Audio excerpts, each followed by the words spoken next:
नमस्कार, मैं दामिनी और आप देख रहे हैं बुलेटिन अपडेट। आज खबरों की शुरुआत करेंगे एक ऐसी त्रासदी से जिसने पूरे महाराष्ट्र को झकझोर कर रख दिया है।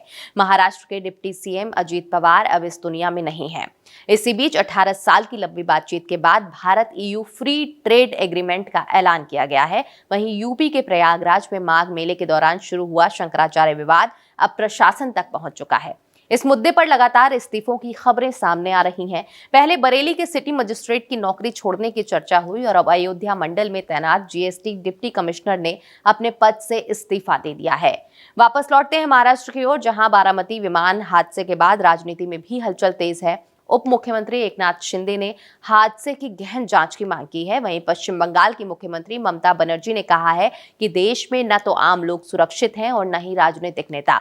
आखिर में युवराज मेहता की दर्दनाक मौत के मामले में अदालत ने कड़ा रुख अपनाया। गौतम बुद्ध नगर जिला अदालत ने पुलिस और प्रशासन को फटकार लगाते हुए पूछा कि जिस गड्ढे की जिम्मेदारी नोएडा प्राधिकरण की थी उसे आरोपी क्यों नहीं बनाया गया। इन सब पर बात करने से पहले एक नजर आज की हेडलाइंस पर। अमेरिकी अधिकारी जेमिसन ग्रीड बोले, EU से डील का भारत को ज्यादा फायदा, यूरोप के बाजार तक पहुंच मिलेगी। टेलीग्राफ ने लिखा, मोदी व्यापार समझौते के असली विजेता। इराक में अपनी पसंद का पीएम चाहते हैं ट्रंप, कहा नूरी मलिकी को फिर प्रधानमंत्री बनाया तो कोई मदद नहीं करेंगे, उसकी नीतियां पागलों वाली। इजरायली पीएम बेंजामिन नेतन्याहू बोले, गाजा में अमेरिका के कारण हमारे सैनिक मरे। बाइडेन पर हथियारों की सप्लाई रोकने का आरोप लगाया, कहा अब अपनी हथियार इंडस्ट्री बनाएंगे।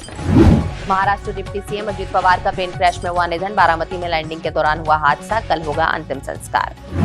देश भर में यूजीसी के नए नियमों का विरोध, यूपी में सवर्ण युवकों ने मुंडन कराया, बिहार में फांसी मांगी। और अब खबरें विस्तार से।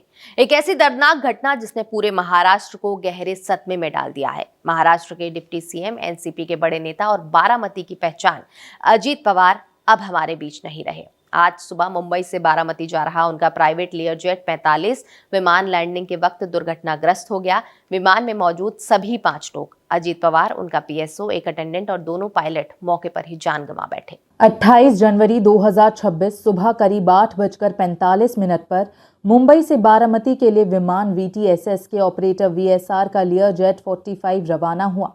पायलट कैप्टन साहिल मदान और कैप्टन यश कंट्रोल में थे।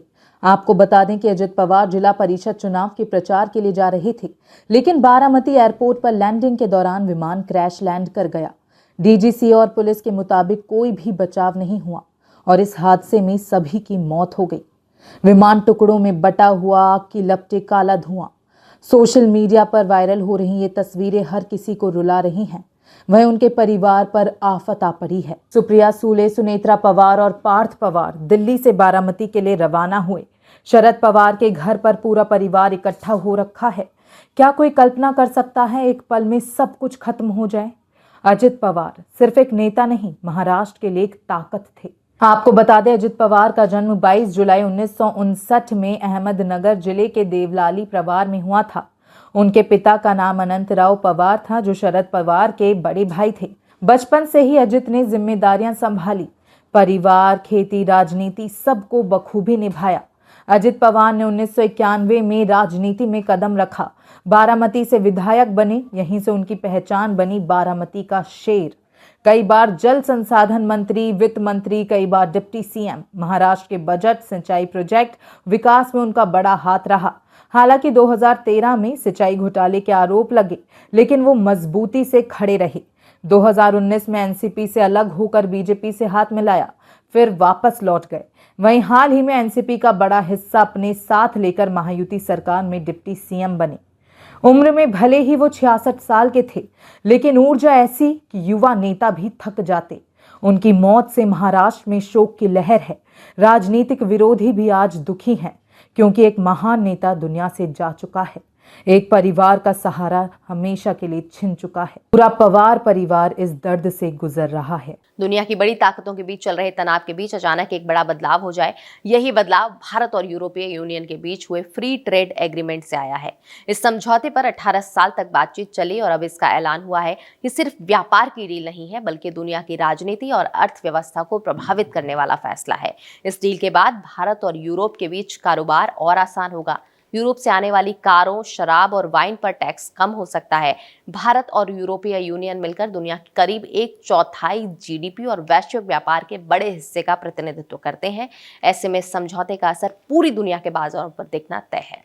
ये समझौता ऐसे वक्त में हुआ है जब दुनिया में तनाव का माहौल है। अमेरिका की सख्त टैरिफ नीति और दबाव बनाने के तरीकों से कई देश परेशान हैं। ऐसे माहौल में भारत और यूरोप का एक दूसरे के करीब आना उन देशों के लिए एक नया रास्ता बनकर सामने आया है जो शांति और स्थिरता चाहते हैं। यही वजह है कि अब कनाडा जैसे देश भी भारत के साथ व्यापारिक समझौते की बात करने लगे हैं। इसी वजह से अमेरिका में बेचैनी साफ नजर आने लगी है और इस डील के बाद डोनाल्ड ट्रंप बौखलाए हुए दिखाई दे रही हैं। अमेरिका लंबे समय से टैरिफ और दबाव के जरिए दुनिया को अपने हिसाब से चलाने की कोशिश करता रहा है, लेकिन भारत और यूरोप का साथ आना उसकी इस नीति के लिए सीधे चुनौती बन गया। यही वजह है कि अब अमेरिका के करीबी देश भी दूसरे विकल्पों की तलाश करने लगे हैं। इस पूरे घटनाक्रम में भारत की स्थिति बहुत मजबूत होकर सामने आती है। भारत अब सिर्फ एक बड़ा बाजार नहीं रहा, बल्कि तेजी से मैन्युफैक्चरिंग और टेक्नोलॉजी का बड़ा केंद्र बन रहा है।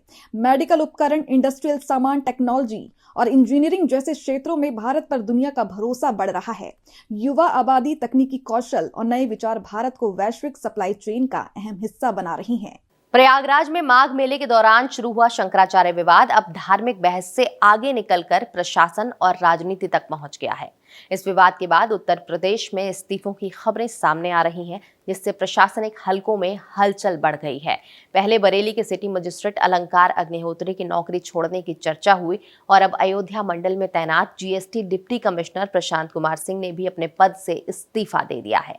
अपने पत्र में उन्होंने लिखा कि शंकराचार्य के द्वारा मुख्यमंत्री योगी आदित्यनाथ पर की गई कथित टिप्पणी से वो आहत हैं। उनका कहना है कि योगी आदित्यनाथ लोकतांत्रिक तरीके से चुने गए मुख्यमंत्री हैं और उनका इस तरह अपमान किया जाना उन्हें स्वीकार नहीं है। उन्होंने ये भी लिखा कि जिस प्रदेश से उन्हें वेतन मिलता है और जिसकी सेवा वो कर रही हैं, उसके मुख्यमंत्री के अपमान को वो बर्दाश्त नहीं कर सकते। हालांकि इस पूरे मामले को लेकर विशेषज्ञों और वरिष्ठ पत्रकारों की राय थोड़ी अलग है। उनका कहना है कि इन इस्तीफों को केवल भावनात्मक प्रतिक्रिया मान लेना सही नहीं होगा। सवाल ये भी उठ रहे हैं कि इन अधिकारियों के खिलाफ पहले से कोई जांच, शिकायत या दबाव तो नहीं था। इसके अलावा ये भी देखा जाना चाहिए कि आने वाले समय में इन अधिकारियों की राजनीति में एंट्री हो सकती है।